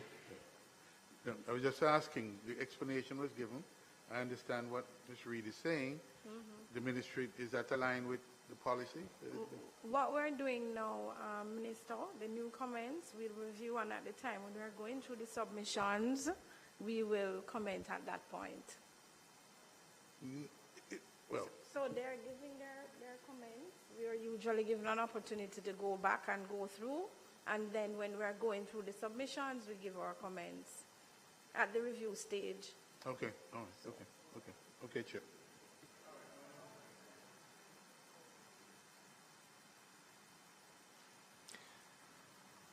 You're back on, ma'am. Thank you, Chair. And just for notation, that's item 21 in relation to the floating charge issue on that new list. Chair, I would just also say that in relation to one of the issues that came up earlier, which is that the Act now speaks very clearly to serial numbers being taken in relation to motor vehicles. There are other types of equipment where there are serial numbers that that exist and would be very useful to be able to maintain. So we have recommended also that we move to broaden that definition a bit to refer to serial numbered property and utilize that so that that is clear. We recommend the insertion of clear provisions which allow for the trustee in bankruptcy upon the commencement of bankruptcy to file a notice in the register, in the SIP registry, so as to determine the timing within which priority for security interests that may exist after the filing of the notice. So anything that, once the notice of the security interest is filed by the trustee in bankruptcy to say, I have now been appointed as a trustee in bankruptcy, anything which has not yet been perfected will be treated for the purposes of the bankruptcy as falling after the interest of the unsecured creditors. And there would be a window provided to the trustee in bankruptcy following his appointment. I think we have suggested 15 days for the trustee in bankruptcy, having been appointed, to file that notice.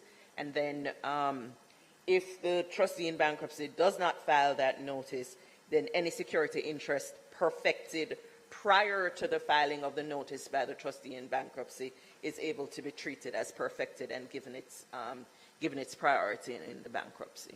So it's imperative on the trustee in bankruptcy to file the notice and the security to therefore become, to be treated as effective. We recommend, in relation to Section 35, that there be clear provisions allowing for the selling of the accounts receivable and financial instruments. And so we have suggested certain language to make that clear in Section 35 and correction of certain terms and provisions. For the most part, a lot of what we have picked up in relation to the legislation are things that need correction rather than that they are, ineffective. It's that certain things could do with some amount of clarity.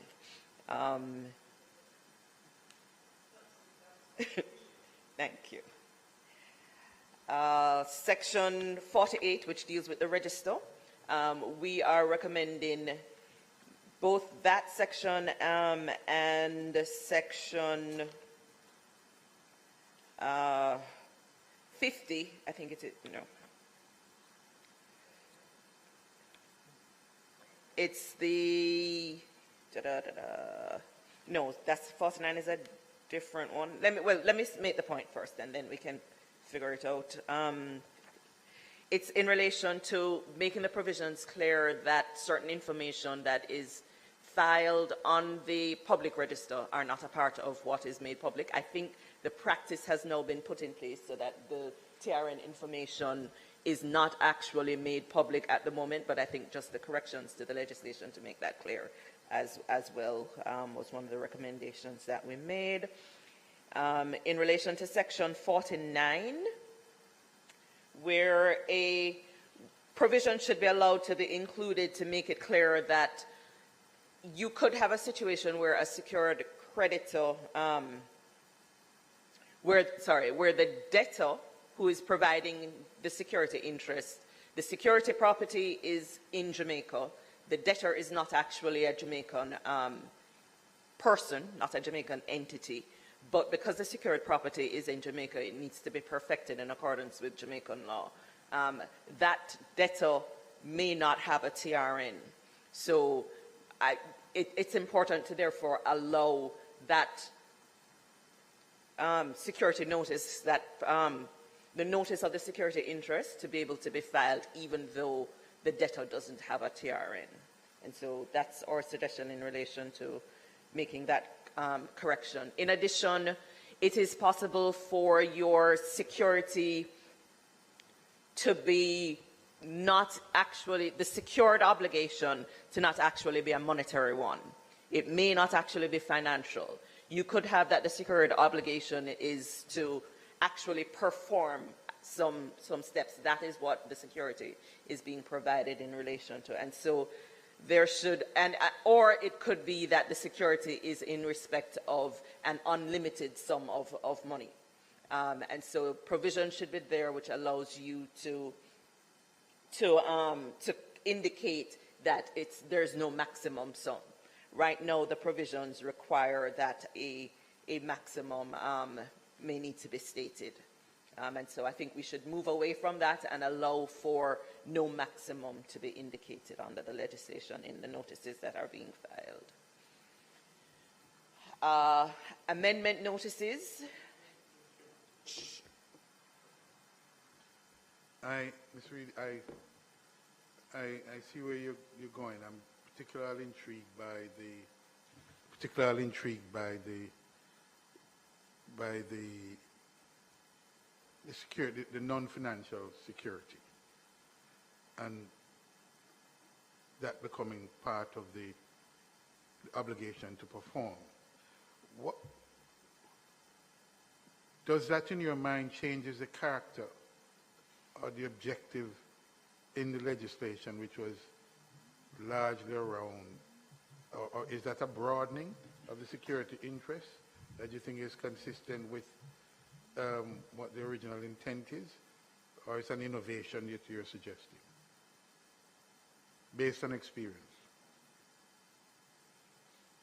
Call it later. No, I think it's completely in line. It's not unusual. You may well have, and it is very ordinary to have security that's given in order to protect performance of an obligation. It is not unusual to have security that is what we call an all-money security. And so it is not intended to have any maximum in terms of what can be covered. That one I appreciate. Yeah. It's a performance one. So yes, that you are securing the performance of certain obligations is also, usual as well. It's not uncommon.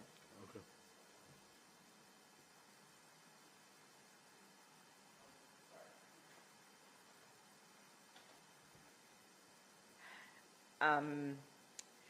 The security notices may be filed in respect of more than one secured creditor, but you could have a situation where an amendment needs to be made only in relation to one of your several secured creditors. And so we think that we have suggested an amendment to section 51 to allow for that kind of scenario where an amendment is being made only with respect to one of your secured creditors. I would mention, I think, only about 2 more of the list that we have in relation to the conflict of laws provisions. Unfortunately, although the intention in the conflict of laws provision, I think, is clear and it's good in that where you're dealing with secured property that the people may be in one jurisdiction and the property may be in another jurisdiction, or it may have started in one jurisdiction and then moved to another. It is important that we do have, very clear provisions in relation to how the conflict of laws needs to be treated. But unfortunately, what we have, I think, ends up being a little bit ambiguous, because the existing provision says that perfection is governed by the laws of Jamaica if A, B, C, and then the D is in any other case it is the laws of Jamaica. So then that makes it confusing as to then in any other case it's the laws of Jamaica, then that's just laws of Jamaica for everything. And I don't think that was the intention. And so we have suggested a rework to Section 62 to make it clear that what the intention is that if at the time the security interest attaches, the secured property is in Jamaica, then yes, that will be governed by Jamaican law. If at the time the security interest attaches, the secured property is outside of Jamaica, but the parties know that they intend to bring it into Jamaica, then you can have Jamaican law govern there. And that catch-all category that we were trying to provide for, the suggestion is that we essentially reword that a little more differently to say, in any other case where the law governing the secured contract would be deemed to be the laws of Jamaica, so that there are common law principles, conflict of law, ordinary conflict of law principles, which would deem Jamaican law to apply. And I think that's the intention, rather than saying in any other case the laws of Jamaica.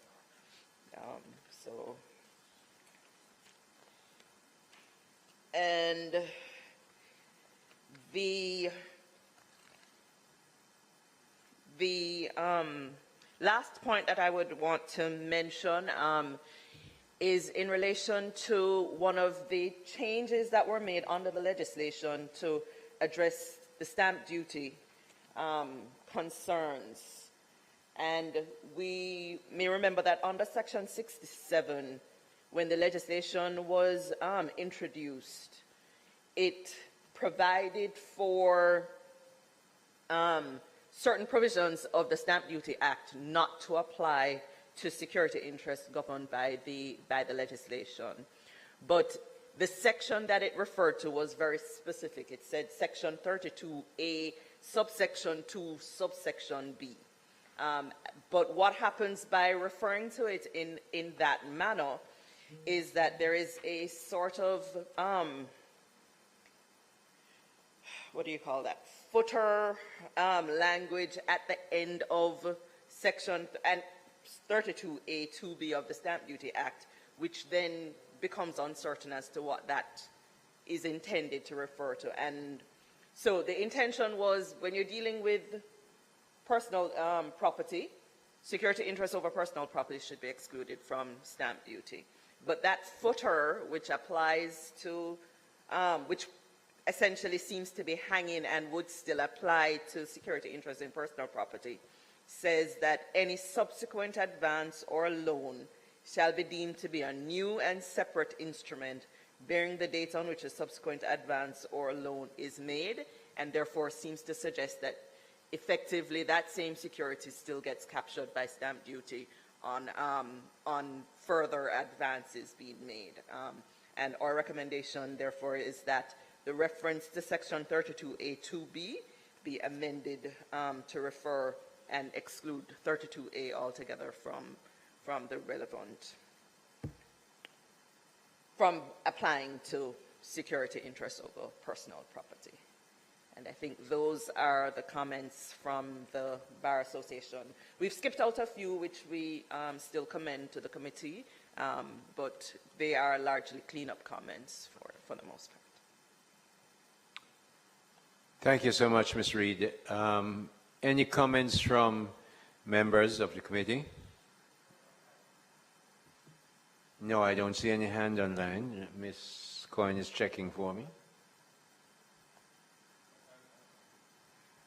Member Hilton has a comment, and then Member Longmore. Yeah, you had a question? No, my comment was, firstly, I want to thank you, Ms. Reid. Yes. She has been with this legislation, remember, from the beginning, and it's good that you're involved, and because the experience that has built up is really what we're looking for now in the review stages. You touch on one or two policy questions, the last one touching on finance, and finance may have something to say differently about that, but your observations are appreciated. At least it requires a clarity and the focused attention as to what decisions we make going forward. But I really want to thank you for your assistance. I share those comments, although he's been here from the beginning and I wasn't, but I've known the kind of work that you do, Hillary, and I appreciate your consistency and your submission a great deal. Thank you so much. Senator Longmore. Thank you, Chair. And I too will add my voice. For a non-legal mind, I find that it is very comprehensive, and perhaps, Chair, we should consider that this especially is paid attention to when we get that big matrix at the end, when we've collated all the presentations, etc. Perhaps we should invite Ms. Reid again, because I find that there's so much input from what you have here. And at that stage, it could be very helpful to have you in chamber relating your opinions that you have put here in tabulated form. So just thank you again, and I think you probably should voice your voice at other joint selects. Thank you. Ms. Coyne, you'll make sure that that happens when we bring back the matrix. When the minister brings back the matrix, we're going to invite you to come back and take a look at it with us. That's it, Senator. Thank you. If we have no other matters on this, I don't see any hands behind me online. I'm going to ask Radha then to make your submission to the committee.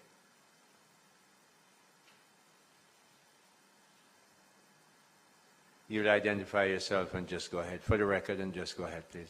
Okay, for the record, I'm Camille Beckford, the Public Relations and Communication Director at RADA. Go, Ms. Beckford. Right. Based on the Act, we realized that subsection 15, section 1 was our main interest in terms of the security interest mentioned in crops. And based on the presentation being made, we understand the need for formalizing third-party independent valuations. We note that experienced valuators are currently not trained, but based on their experience, they have been pursuing valuations in crops, and we would like that to be a part of the consultations with the banking sector. However, we want to ensure that the collaterals for securing agricultural loans are also expanded to include the use of livestock as security interests, along with apiculture and aquaculture as well. And in considering areas of agriculture, we would recommend that we use equipment financing as a source of collateral as well. And this would include agricultural equipment and machinery for securing loans. And this would enable farmers to access their financing and contracts to supply and invoices on goods already sold could also be used as collateral as well. If you could expound on water rights. Thank you, Chair. Let me... Just identify yourself for the record. Hansard will have you. Go ahead. Just mention your name and go ahead, please. Garnet Edmondson. Let me thank the committee chair for the invitation on listening to a number of the agricultural issues that have been raised this morning. We too contemplate a number of them in terms of securing loans for farmers and navigating farmers' plans to increase production. And these topics go far and deep into farmers' production and how the future of farm security lies in Jamaica. So, of course, I'm extremely happy to be a part of this discussion. My colleague would have mentioned the areas that we have some concern with in terms of equipment financing, equipment used for financing contracts on goods, utilization of the weather insurance policy, water rights. In our research, we find in other jurisdictions there are some areas that would use water rights that allow for lands to be valued at a certain level as opposed to lands without water. So that is used as collateral.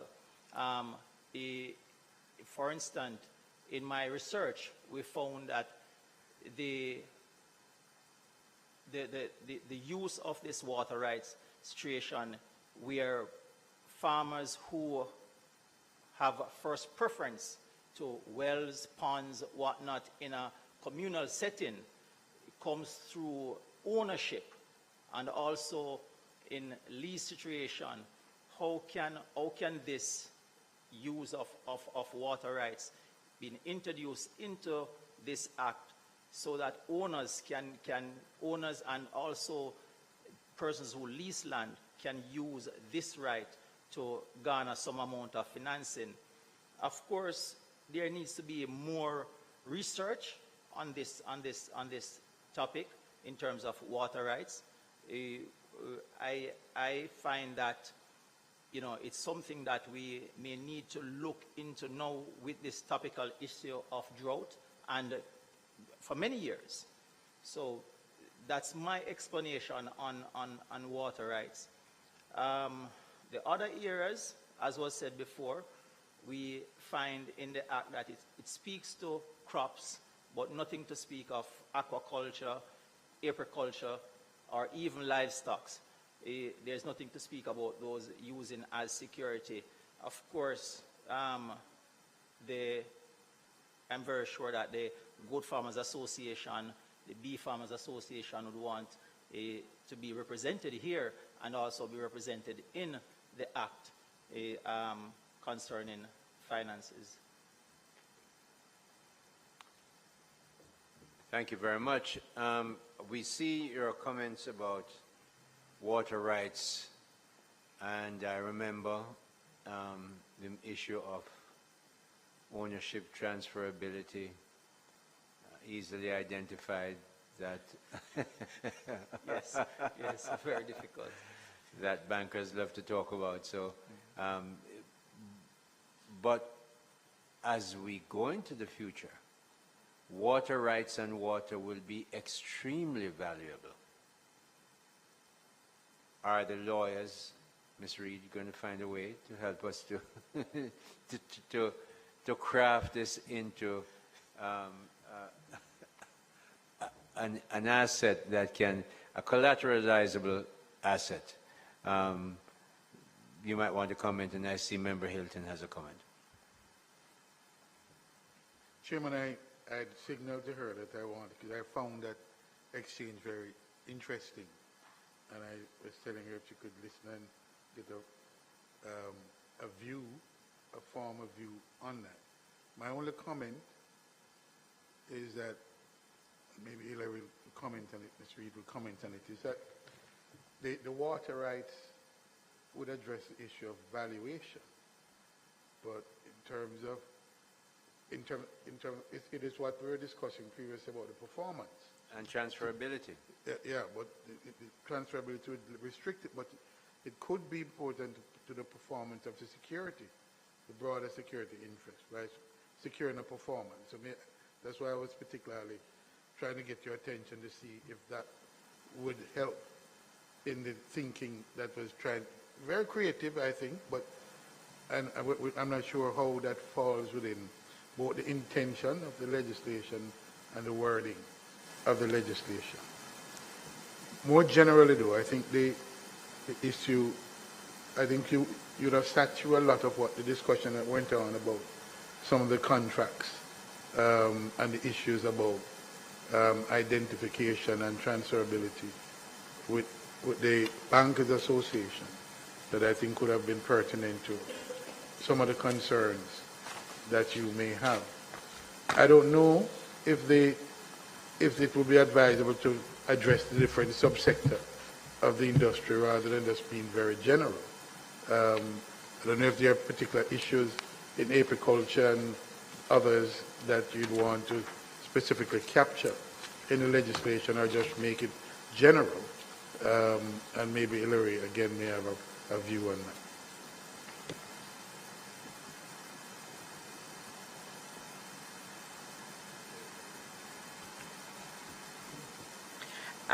Chair, thank you.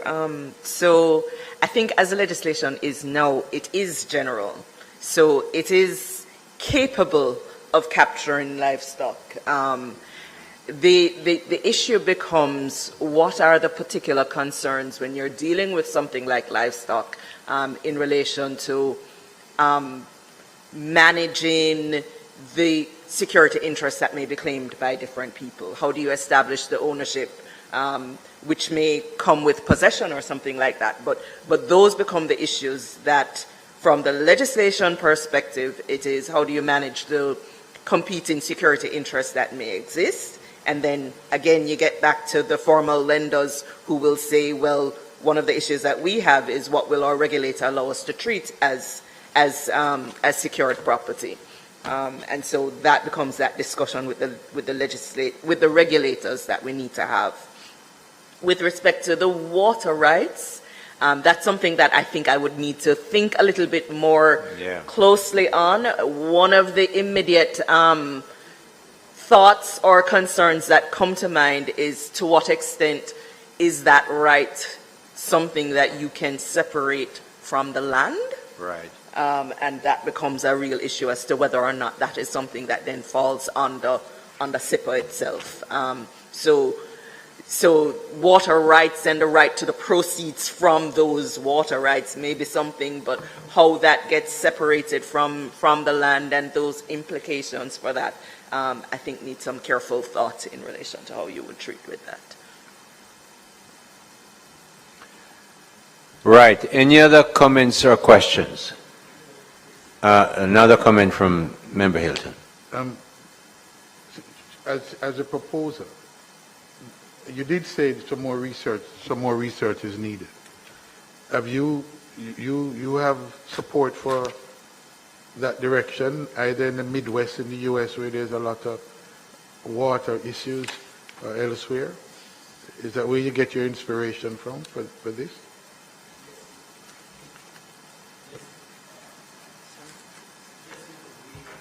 We have been researching throughout U.S., Australia, Canada.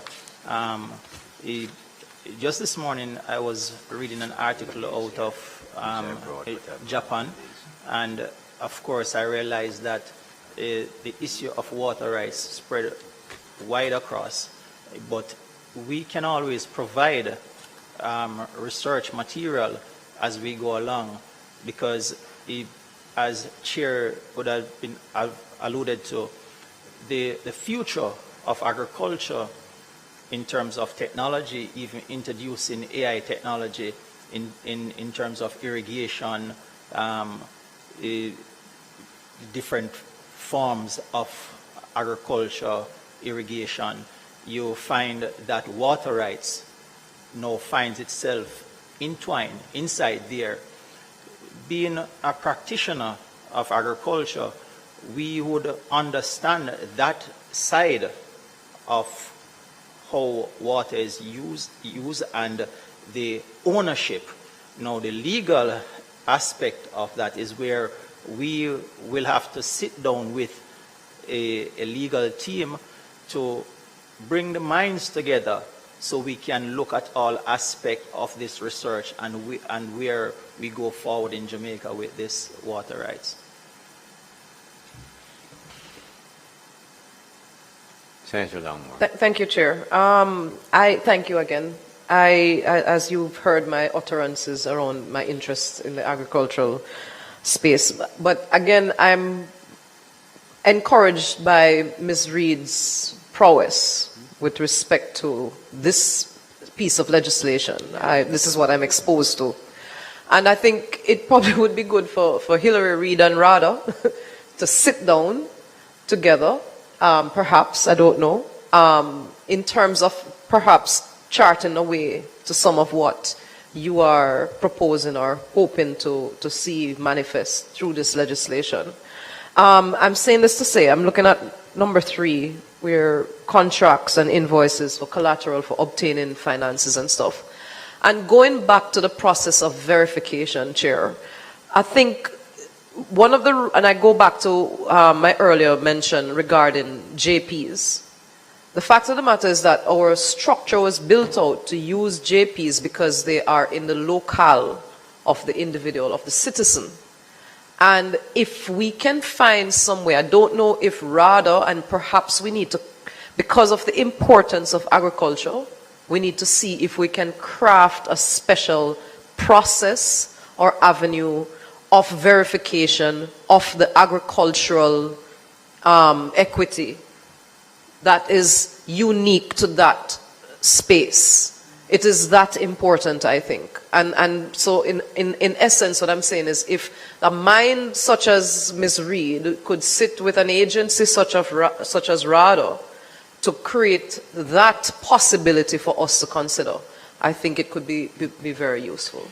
Thank you, Chair. A good suggestion. The JPs might be very helpful, except that given what we discussed this morning, they're going to have training.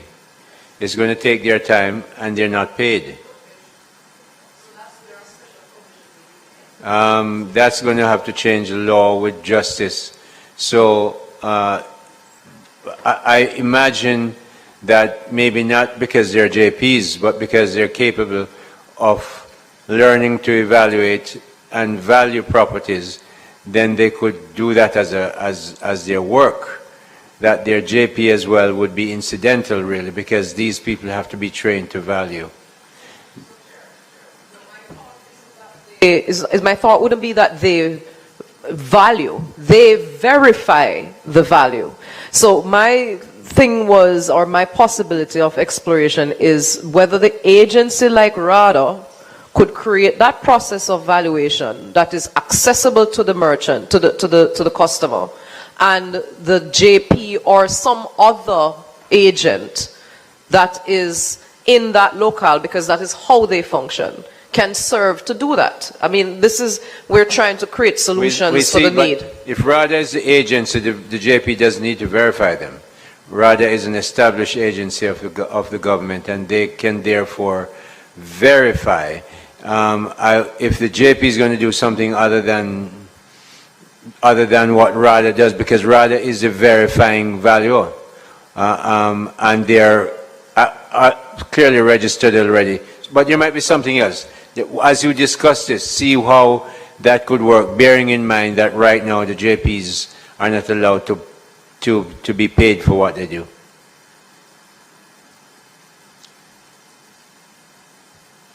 Right. We're coming to the end of our meeting, but we have to go back to the minutes. We're going to take the minutes as read.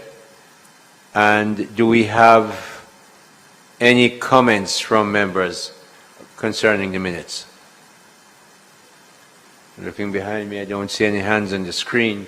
Not seeing. Yes, they're on, they're on.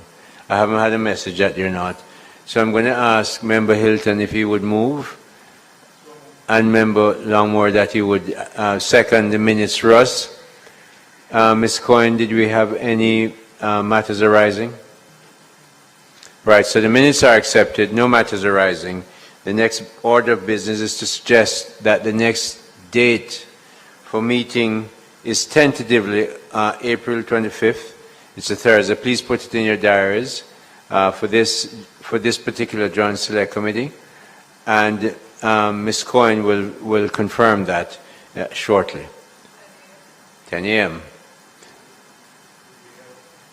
Would we have the bankers, the BOJ? We can't answer that because we haven't even asked them yet. Is that the intention? My request would be for them to come at that time. Okay. But they might say they have to prepare whatever. But we will ask them, Ms. Coyne is going to ask them to be here on the 25th if they can. But we need to meet anyways. Our meeting is on. Okay. We hope that they might be ready by then. Okay. Okay. Any other business? No other business. I accept Member Longmore's motion to terminate this meeting and Member Hilton to second it. And thank you all so much for coming and presenting and participating. And we'll see you again soon. Thank you.